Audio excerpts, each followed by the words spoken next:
What if I told you that the world's richest people aren't just preparing for the future, they're preparing for the end? Hidden beneath mansions and remote landscapes lie multi-million-dollar underground bunkers designed to survive nuclear wars, pandemics, and even societal collapse. But why are billionaires so obsessed with doomsday prepping? And what's inside these top-secret survival palaces? Stay with me, because what you're about to see is straight out of a sci-fi movie. From Elon Musk to Bill Gates, tech giants, and Wall Street elites are quietly investing in luxury survival bunkers equipped with everything from private cinemas to underground farms. These bunkers aren't just metal vaults. Some are lavish underground mansions spanning thousands of square feet, equipped with luxury furniture, air filtration systems, and even DNA vaults to preserve genetic material. But here's the real question. Do they know something we don't? Let's find out.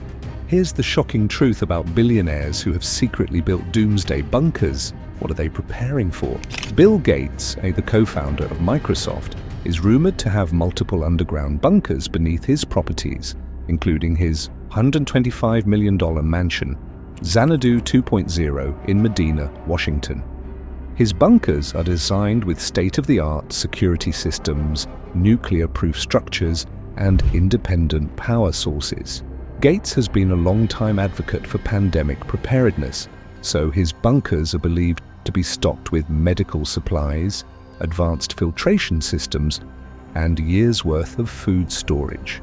Peter Thiel, co-founder of PayPal and an early investor in Facebook, took his bunker preparations to another level. He purchased a 477-acre property in New Zealand and built a hidden multi-million-dollar underground shelter. His bunker is designed to withstand nuclear attacks, civil unrest, and economic collapse.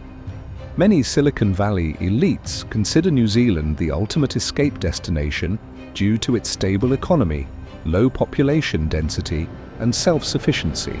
While Elon Musk hasn't publicly confirmed personal bunkers, he has spoken about the importance of underground survival.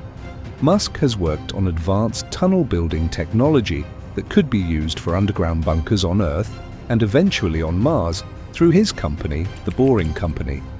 His SpaceX project also aligns with the billionaire survivalist mindset, preparing for a future where humanity may need to evacuate Earth.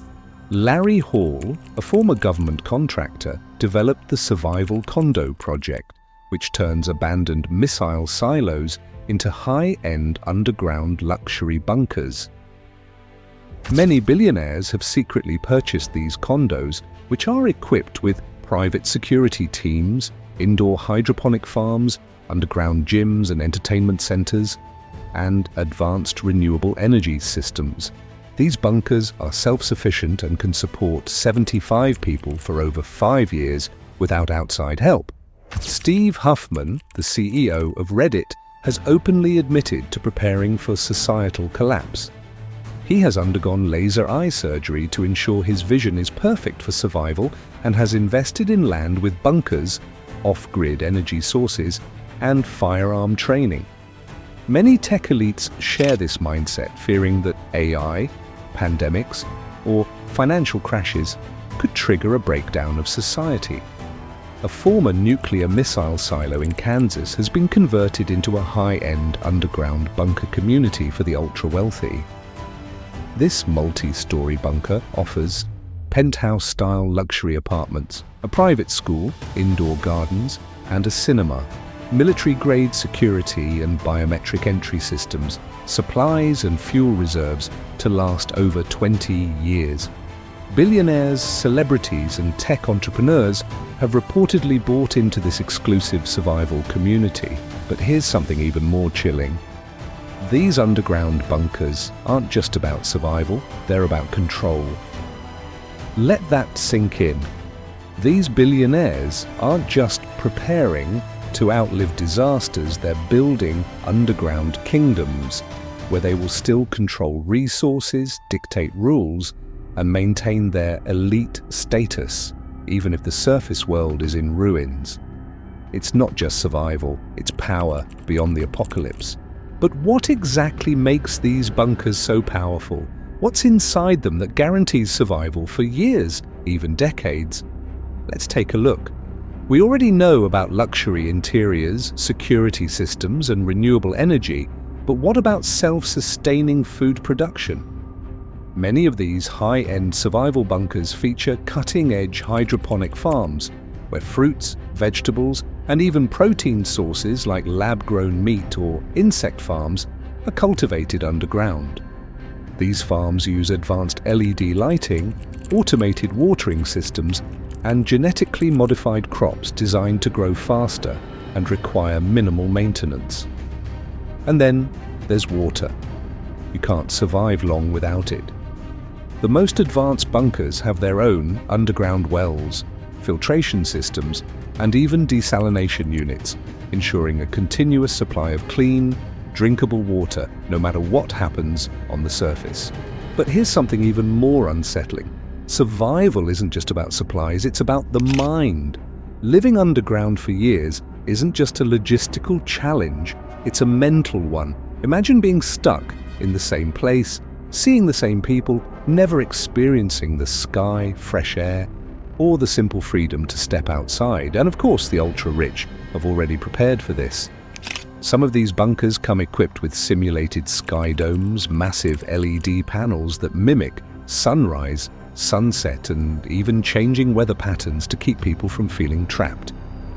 There are virtual reality entertainment centers that allow residents to escape into different digital worlds, reducing the feeling of isolation. And then there's the issue of leadership. Who makes the decisions when you're cut off from the outside world? Many of these bunkers have predetermined hierarchies. Those who invest the most money get the most privileges. It's essentially a continuation of the same power structures we see today, just in an underground setting. But here's where it gets even more disturbing. If these billionaires are preparing for doomsday on this scale, do they know something we don't? Are they anticipating global economic collapse, climate catastrophes, or even wars that could make life on the surface impossible? Or is this just the ultimate display of wealth, owning something that only a few will ever have access to? One thing is certain, the idea of survival isn't just for billionaires. Many people today are considering prepping, storing food, water, and essentials just in case. But let's be honest, most of us don't have the resources to build underground mansions with self-sustaining ecosystems. But where does that leave the rest of us, the ones who don't have billion-dollar bunkers or escape plans? If disaster strikes, will these billionaires emerge from their bunkers to reclaim their positions of power while the rest of the world struggles to rebuild? Or will the world as we know it changes forever, creating a new order where wealth means nothing compared to actual survival skills? What do you think? Is all of this just paranoia? Or are they preparing for something inevitable? Either way, one thing is clear: when the world changes, those who are prepared will have the advantage. But here's the real game changer. What if bunkers aren't even the end goal? Many billionaires aren't just looking at underground solutions, they're also investing in off-world escape plans. Space travel, Mars colonization, and even floating sea-based cities are all part of a larger vision, where survival isn't about staying on Earth, but leaving it all together. Elon Musk's SpaceX, Jeff Bezos, Blue Origin, and other private space ventures aren't just about exploration. What if they're actually Plan B, a way for the wealthiest to escape when Earth becomes unlivable? And what about the rest of us? History has shown that when the powerful prepare for disaster, the general public is the last to know. By the time warning signs become obvious, it's often too late to act. That's why billionaires don't wait for the media or governments to confirm their fears. They take action before the crisis unfolds. And that brings us to a critical question. If they are preparing at this scale, should we be doing the same? The truth is, you don't need millions to start preparing. You just need to be smarter. Having a basic survival plan, learning self-sufficiency skills, and understanding how to navigate crises could be the difference between struggle and survival. Because when disaster strikes, it won't be the richest who make it, it will be those who are ready. Billionaires don't take chances. They see financial crashes, climate disasters, and even AI risks before the public does. And instead of waiting, they prepare, after all, in times of crisis. It's not the richest who survive, it's the most prepared. But in the end, we have to ask ourselves, is all of this just extreme paranoia, or do they know something we don't? While billionaires are securing their futures, what about the rest of us? If a crisis comes, will we be left scrambling, or will we be ready? Because one thing is clear, the future belongs to those who prepare. So the real question isn't if something will happen, it's when, and when that day comes, where will you be?